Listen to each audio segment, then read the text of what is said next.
এই সময়খিনিত আপোনাৰ ৰিলেশ্যনশ্বিপটো হোল্ড অন কৰিব লাগে নে লেট গ' কৰিব লাগে সেয়া চাম।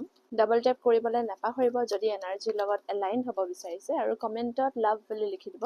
চ' এই ৰিলেশ্যনশ্বিপটো আপোনালোকৰ কাৰণে হোল্ড অন কৰাৰ সময় হয় নে লেট গ' কৰাৰ সময় হয় সেয়া চাম। মই পাইলছ নলওঁ, মই ডাইৰেক্ট কাৰ্ডছ 3 কাৰ্ডছ স্প্ৰেড ল'ম, আৰু 3 কাৰ্ডছ স্প্ৰেডতে আপোনালোকৰ কাৰণে আনচাৰ্ছ থাকিব। Page of স্ৱৰ্ডছ। চ' মই দেখা মতে ৰিলেশ্যনশ্বিপটোত বহুত কষ্ট কৰিছে। আজি যিটো দিন দেখিছে সেয়া আপোনালোকৰ কষ্টৰ ফলত বহুত প্ৰব্লেমছ আহিছে, বহুত ইছ্যুজ আহিছিলে, কিন্তু সেইখিনি চব ৰিজল্ভ কৰি সেইখিনি চব শেষ কৰি মেলি আজি এই দিনটো আপোনালোকে পাইছে। গতিকে ইমান সোনকালে এৰিবলৈ কোৱা নাই, অলপমান ধৈৰ্য ধৰিব কৈছে। ধৈৰ্যৰ ফল সদায় মিঠা হয়। আহিছে কিছুমান কমপ্লিকেশ্যনছ আহিব, কিছুমান কনফ্লিক্টছ আহিব, কিন্তু তাৰ মাজত যদি আপোনালোকে হোল্ড অন কৰে that is better for U.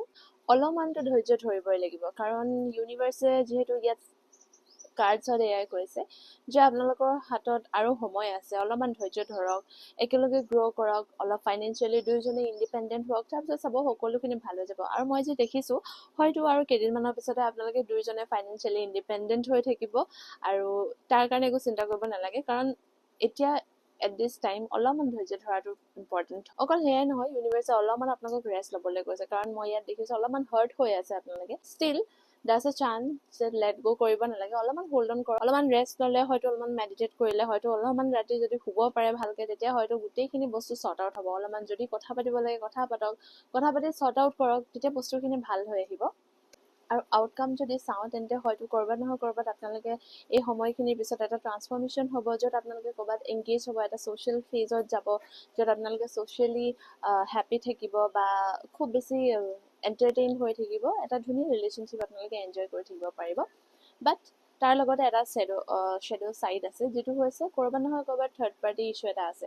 আৰু এই থাৰ্ড পাৰ্টি ইছ্যু এয়া নহয় যে কোনোবা থাৰ্ড পাৰ্চন আপোনালোকৰ লাইফত আহিছে, বাট ক'ৰবাত নহয় ক'ৰবাত ডিষ্ট্ৰেকশ্যন আছে, বাউণ্ড কৰি ৰাখিছে নিজৰ ৰিলেশ্যনশ্বিপটোত আৰু আগবাঢ়ি নাযাবলৈ। হয়তো তেওঁ নিজৰ ৰিলেশ্যনশ্বিপখিনিত সময় নিদি অলপমান বেলেগ ফালে তেওঁ এণ্টাৰ কৰিছে, যিটো হয়তো তেওঁ ইকুৱেলি গিভ এণ্ড টেক কৰিব পৰা নাই। চ' সেইটো হয়তো ক'ৰবাত নহয় ক'ৰবাত হৈ আছে, বাট এপাৰ্ট ফ্ৰম ডেট যদি আমি চাওঁ তেন্তে এটা বহুত ভাল ৰিলেশ্যনশ্বিপ আপোনালোকে শ্বেয়াৰ কৰিব। গতিকে এতিয়া it's time to hold on, don't let it go'. অলপমান হোল্ড অন কৰক, ডেফিনেটলি ভাল আউটকাম আহিব। আপোনালোকে সকলোৱে নিজৰ ৰিলেশ্যনশ্বিপবিলাকৰ লগত হয়তো কাৰোবাৰ এংগেজমেণ্ট হ'ব, কাৰোবাৰ মেৰিজ হ'ব, হয়তো আপোনালোকে ক'ৰবাত পাৰ্টি কৰিবলৈ যাব। So' this is all for today. I hope আপোনালোকে সকলোৰে লগত ৰিজনেট হৈছে, আৰু যদি ৰিজনেট হৈছে তেন্তে ডাবল টেপ কৰিবলৈ নাপাহৰিব। Thank U.